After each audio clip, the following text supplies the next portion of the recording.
sea, cuidado porque esto es un debate que apoya, hay muchos científicos detrás de esto y no hay ninguna prueba, y algunos dicen que las aves vienen de los dinosaurios y otros dicen que vienen de otro tipo de reptiles, pero no hay ninguna prueba, así que yo no me voy a creer teorías sin pruebas. Y aparte de las alas y animales que se transforman en otros animales y cosas así, hay algunas estructuras muy difícilmente explicables a través de la evolución, ¿eh? Tenemos aquí alas de libélula, sistema radar del delfín, sistema nervioso, cerebro humano, el oído interno, sistema de equilibrio, el ojo, ya vimos cómo Darwin le daba miedo, el ojo, sistema endocrino, las hormonas. Bueno, aquí hay un montón de cosas que no se pueden explicar muy fácilmente a través de la evolución. Son estructuras muy complejas y que muchas ya tenemos los fósiles que habían sido lo mismo hace millones de años de lo que son ahora. No es fácil explicar todo esto, con términos evolucionistas. Ahora después veremos por qué. Fósiles. ¿Han tardado millones de años para formarse los fósiles? Pues las pruebas no lo dicen así, Aquí tenemos, por ejemplo, una huella, y todos sabemos que si vamos al campo y paseamos y vemos una huella de un animal, ¿cuánto durará esa huella en el suelo? Ahora podemos hacer la prueba, volvemos al día siguiente y lo más probable es que esa huella haya desaparecido. Quizá dure unos días, con mucho, pero las huellas no quedan ahí durante mucho tiempo, durante millones de años, para que se puedan fosilizar. Entonces, los fósiles, ya lo hablamos, la primera conferencia, primera parte, es que lo más probable que fueran originados de manera rápida, catastrófica posiblemente, como nos indica incluso, aquí tenemos un gorro petrificado. Ya sabemos que nosotros los humanos hemos creado los sombreros. Esto no puede existir desde hace millones de años. Esto ha sido una fosilización reciente y con esto podemos ver que los fósiles no necesitan millones de años para formarse, Puede ser algo reciente. Otra cosa es la formación de un fósil, que es algo que ya dijimos que era raro, pero sabemos que no hace falta millones de años para formarse. Incluso tenemos un nombre aquí momificado, momificación natural o fósil humano, que se le llama. Este es el conocido hombre de Tollund, de Dinamarca, y dice que se halló en tal estado de conservación que se pudo observar el largo de los pelos de su barba de 2 o 3 días. O sea que este hombre no podría haberse quedado mucho tiempo así, muerto y a la intemperie, porque se hubiera descompuesto, se hubiera, con los agentes de la naturaleza, se hubiera desaparecido. Pero lo encontramos súper bien conservado, y esto nos indica que otra prueba de que los fósiles no hace falta millones de años para que se formen. Más bien, se forman de manera rápida y catastrófica, seguramente. Bueno, pasaremos a otro tema, biología, y vamos también a plantear una serie de dudas sobre el inicio de la vida. ¿Cómo se sospecha que empezó la vida? Dijimos, y básicamente por teorías. Vamos a dudar un poco, vimos lo que era en biología, el biólogo, inicios de la vida, dice este señor. De todos los misterios de la biología, incuestionablemente el más desconcertante es el cómo surgió la vida sobre la Tierra. O sea, esto ha sido y será un gran misterio, y posiblemente nunca sabremos la verdad, y menos a través de teorías creadas por nosotros mismos. Vamos a ver un vídeo que plantea estas dudas. La dificultad al preguntar sobre el origen de la vida es que formulas básicamente una pregunta histórica sobre una época de la que hay muy pocos registros históricos.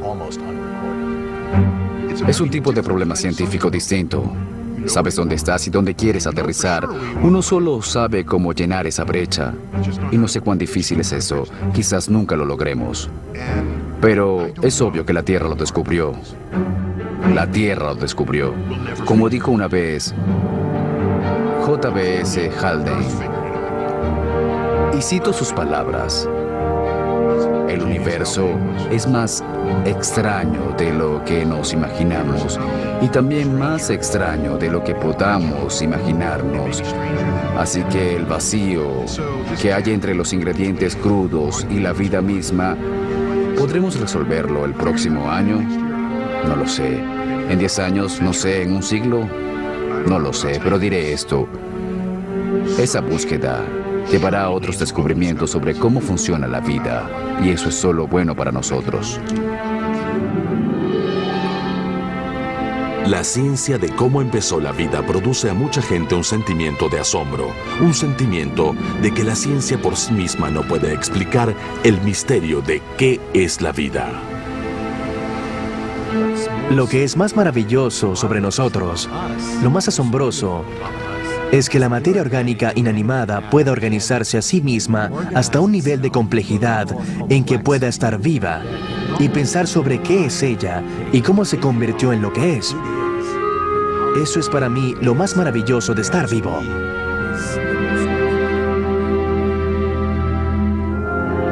Las circunstancias naturales que permitieron la formación de la vida quizá fuera poco probable que pudieran darse en la realidad. Quizá fue algo de suerte.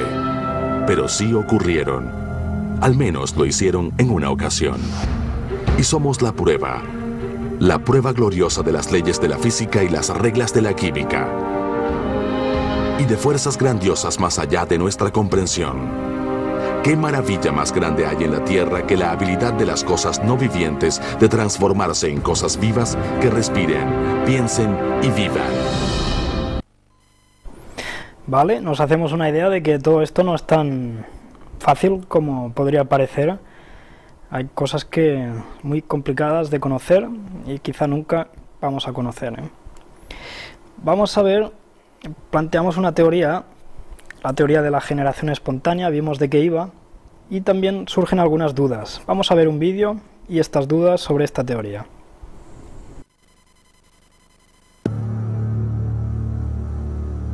En 1862, el químico francés Louis Pasteur volvió al debate de Spallanzani y Needham y probó con un experimento más elaborado que la generación espontánea era falsa. Pasteur trató de hallar formas de permitir el acceso del aire a la infusión para de una vez por todas responder a la vieja crítica de Needham, pero aún buscó evitar que los gérmenes flotaran con libertad en el aire y que cuando entraran a las infusiones fueran la única fuente de crecimiento allí. Pasteur usó 3 grupos de vasos.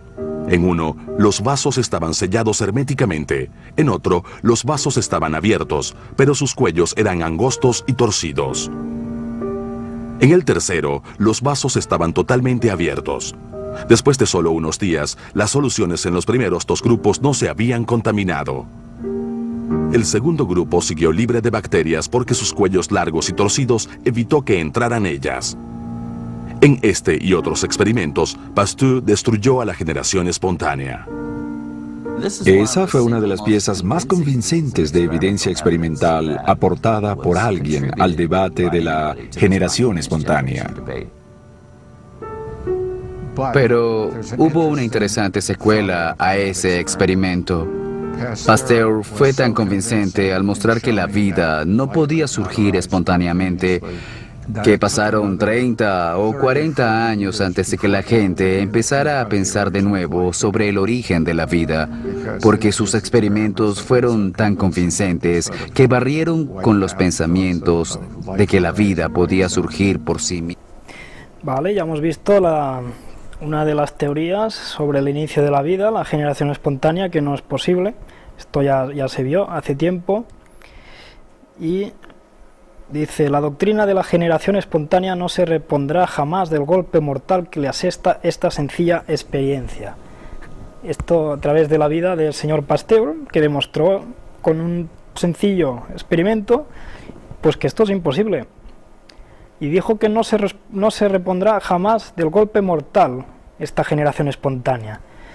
Pues esto no es así. Incluso ahora, cuando ya se ha visto que no puede ser, algunos científicos van a apoyar esta teoría. Dice, la comunidad científica acabaría siguiendo esa peculiar senda que rechaza la generación espontánea para los organismos que viven ahora, pero aceptándola para el primer organismo que apareció en la Tierra hace miles de millones de años. Pues hay algunos que creen en la generación espontánea como lo que dio vida a los primeros organismos, pero ya está, solo para eso. Bueno, cada uno que piense lo quiere, pero no lo veo muy lógico yo. También vimos otra teoría sobre el inicio de la vida, la sopa primordial o la sopa orgánica tibia. Oparin en 1924 planteó un escenario en que sustancias inorgánicas y orgánicas simples se combinaron, dando paso a compuestos orgánicos más complejos que a su vez pudieron formar organismos simples. Ya vimos esta teoría también en la conferencia pasada, pero también plantea una serie de preguntas, como ¿dónde estaba esa sopa? Porque eso debería ser muy grande, creo que hablaba de océanos, de organismos que se mezclaron, pero no vemos pruebas. En las rocas más viejas de la Tierra deberían encontrarse pruebas de todo tipo de restos de materia orgánica, de la sopa, pero no hay nada que lo demuestre. Ya empezamos otra vez con teorías sin hechos. Entonces, también si la vida en la Tierra surgió por sí misma, ¿cómo se juntaron al azar todas las partes oportunas para producir el primer ente viviente?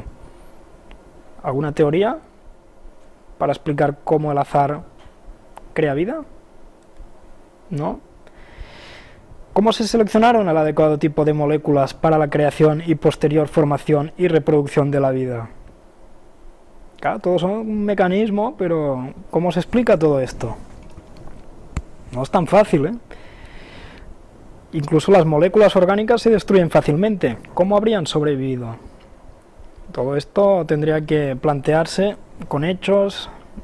Imposible, no se sabe, no se puede hacer. Dice, la respuesta, la ciencia no ha encontrado ninguna solución realista al misterio. Se pueden plantear muchas teorías, pero aparte de que estas teorías plantean dudas muy importantes que no pueden responderse, no hay manera de que se encuentren hechos aparte. O sea, no puede ser, hay cosas que no pueden ser, por muchos que se empeñan. Entonces también vimos que la vida puede iniciarse por azar, por casualidad, por accidente, y se pueden calcular las probabilidades de todo esto. Aquí tenemos una conferencia en que se plantearon desafíos matemáticos para evolucionistas, ¿vale? Aquí tenemos los matemáticos, pueden calcular probabilidades de todo el proceso de formación de vida, creación, azar, casualidad. Vamos a ver ejemplos. Dice, la probabilidad de formar simplemente un tipo específico de molécula proteínica es de menos de 1 entre 10 a la 190, o sea, 190 ceros, ¿eh?